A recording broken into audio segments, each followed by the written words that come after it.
Hello, welcome back to Urban X Files. This is the first video I've made in 2022, and today's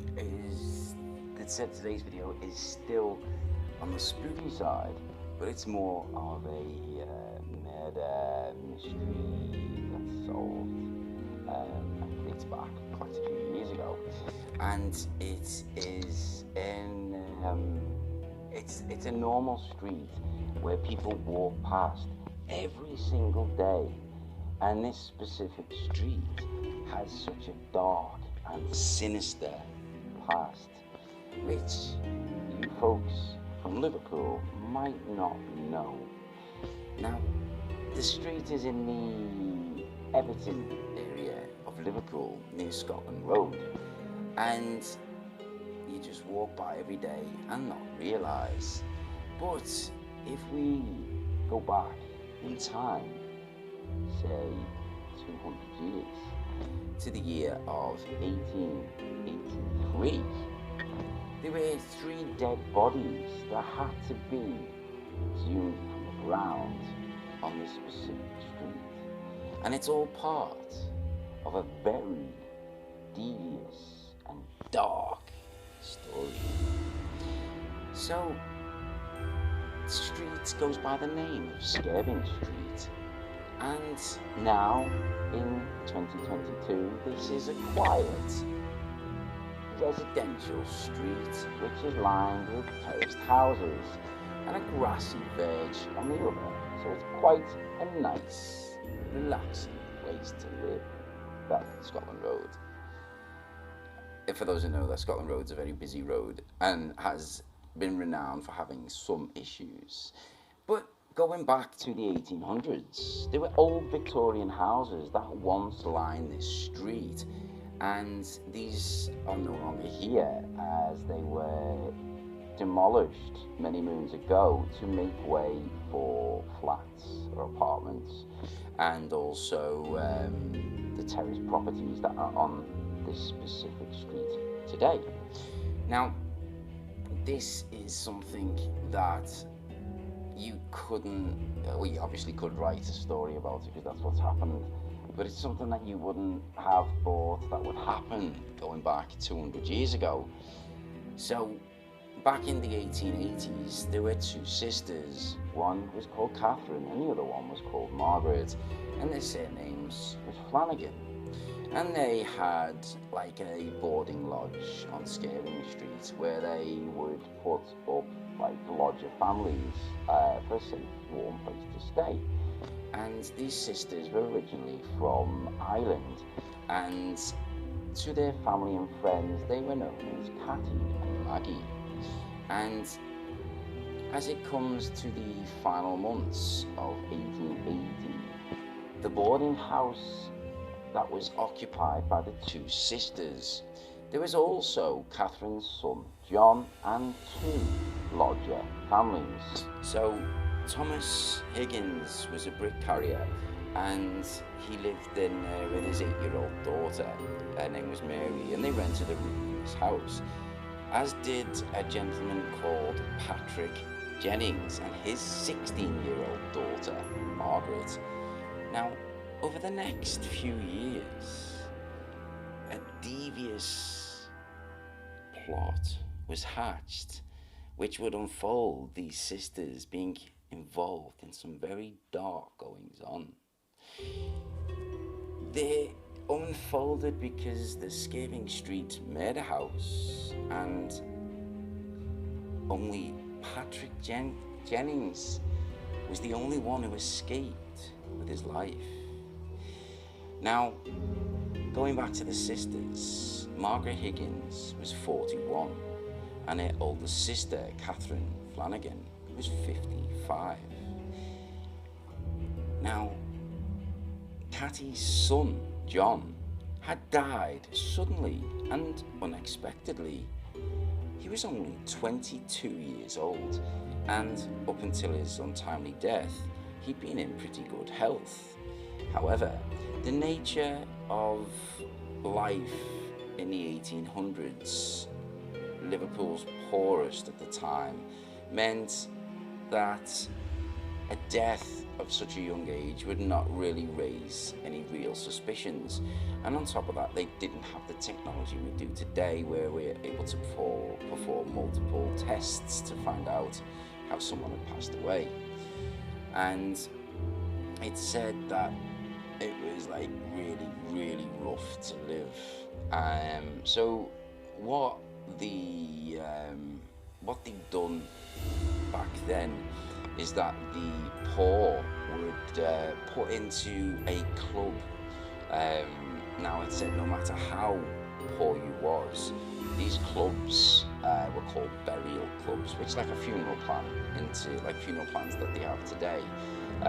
So what the burial club done was offered families that on the event of someone's passing, the insured person was promised that when it was their turn to meet their maker, they would be able to do so in a very comfortable way, because back then there was a lot of paupers' graves where there was a big pit and the bodies were just thrown in. Now, these schemes were obviously designed to help poor families to pay to bury their poor departed family members. And this happened to be the case when John was prematurely taken from this earth. His grief-stricken mum had collected a nice insurance payout to cover the costs of his burial. In the 1880s, the sum of the insurance was for 70 quid, £70, and there was no issues. He was buried with minimum fuss and given a nice send-off. Now, if you take in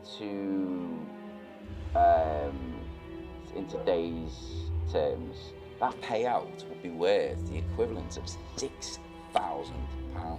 So with the newfound wealth that his mum had come into with this £71, now shortly after her nephew died, John, there was a romance with one of the sisters that started to blossom very nicely, and this was between Maggie and Thomas Higgins, one of the lodgers, and they had they tied the knot in 1882, and unfortunately their happiness was to be short-lived.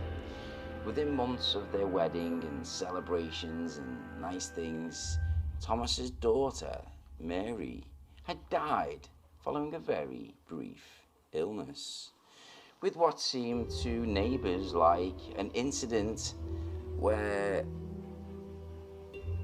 it was quite common for multiple deaths to happen in a short space of time in these poor conditions. And after she'd passed away, one of the sisters had gone to collect the insurance payout, and she withdrew her burial club funds and she consolidated herself in one of the local pubs and drunk his sorrows away. Now, a few months later, in January of the following year, which is now 1883, 16-year-old Margaret Jennings was the daughter of the lodger Patrick Jennings, had also died. Now, what was going on here? I think some of the neighbours began to question how many of these deaths was occurring at this boarding house. And before she had gone and turned cold, this poor lady, the 16-year-old daughter of Patrick, had sadly passed. Patty had gone off to the burial club to withdraw her payout, and the money began coming in again. Now, with these untimely deaths, gossip had begun to spread about the Skirving Street Death House, as it was named, And the tragedy that seemed to haunt this tiny back-to-back house had began to surface with some very grisly details. So, even though life was relatively short back in the 1880s anyway, where it was not unheard of for young middle-aged people to succumb to obviously the poor conditions that were around in the 1800s. But it was now drawn a lot of attention to these two sisters who ran their boarding house, and all their neighbours began to gossip and began to share all these strange rumours surrounding this death house. So it was then time for the sisters to pack up and find somewhere else to live. And it was somewhere not too far away is where the sisters found their new home. They moved out and settled in a nice little place in Latimer Street. And it wasn't long after that before they decided to move on again. And this time they moved to a cellar house in Ascot Street. And they'd done this, I think, it was sort of to throw off any trail of where these sisters had gone. And not like it is today where everybody knows where everybody is through mobile phones, technology, and different things. Back then, it was not like that. So, as the money that they'd made through their burial clubs, through their unsuspecting victims and families, the payout was starting to dry up. And this seemed to fit in well with Thomas Higgins, as he was the next person to fall ill while in the care of these two sisters. So his devoted wife, Maggie, had nursed their husband through his brief illness until he died. And a local doctor who come out and said that the diagnosis or the cause of his death was through dysentery, through drinking some poisoned or bad whiskey or vodka type of spirit. And that is what caused him to sadly lose his life. Maggie had 5 burial club policies that were in her husband's name. But this is where she got greedy and had stepped over the line.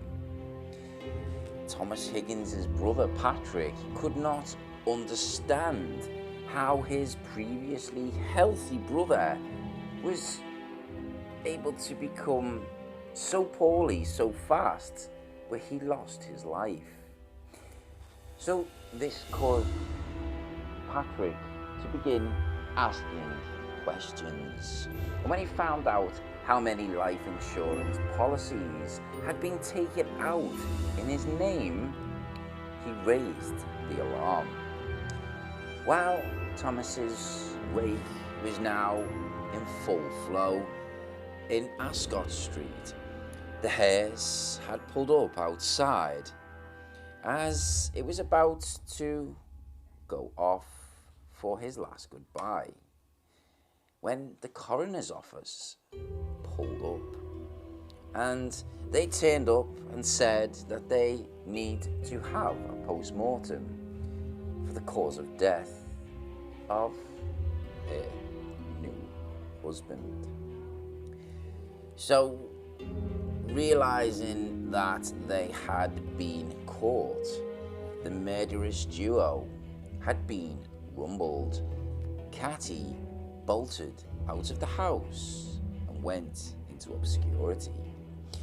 As the coroner removed the body from the hearse and taken it back to his lab where they conducted the autopsy revealed that there was evidence of arsenic poisoning in quantities suggesting that the poisoning had taken place over a period of days.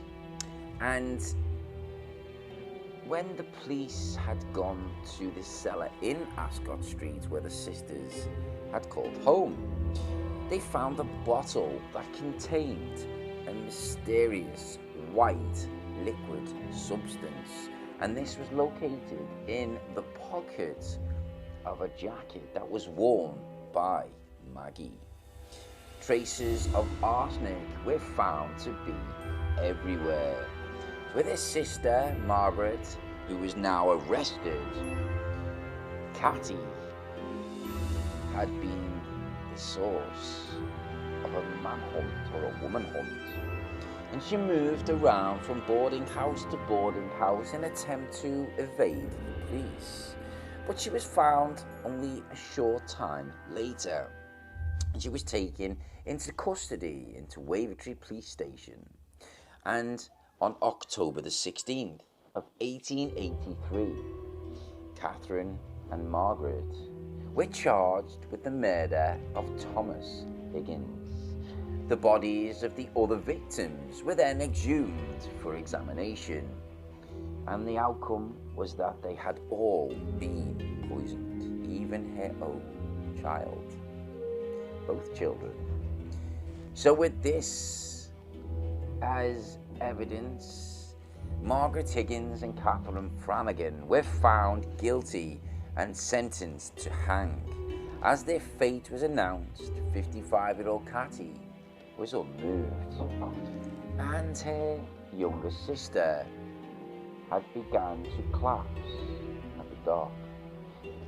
Now, on March the 3rd of 1884, the sisters began the last climb of their life, as they'd taken each step of 22 stone steps in the middle of a snowstorm to reach the scaffold at Kirkdale Jail. They mouthed prayers that were uttered by the prison chaplain as a crowd, reportedly as large as 1,000 people, sat for their evening of entertainment while they watched these women hang.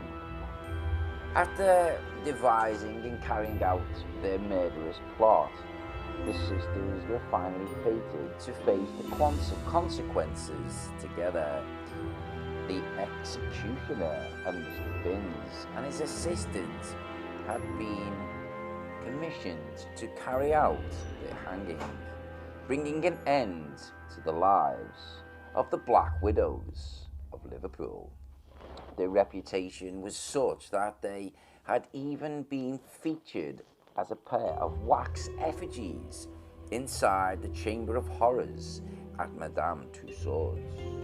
While the story of Liverpool's infamous Black Widows, their lives are lived in notoriety and the history of Skirring Street, the home is far more easily overlooked. Standing on the unremarkable residential street today, it is impossible to even imagine these sinister events that unfolded over 200 years ago. So if you live there and you find that something doesn't sit right in one of these houses that now occupy the site, this could be down to the fact that there were over 3 people who had sadly lost their lives and was taken from them prematurely. I think if it is at all possible, I will be venturing around that street to have a little investigation to see if I can find anything that would indicate there is a haunting there. But for now, I hope you enjoyed today's story. Take care. See you all in the next video.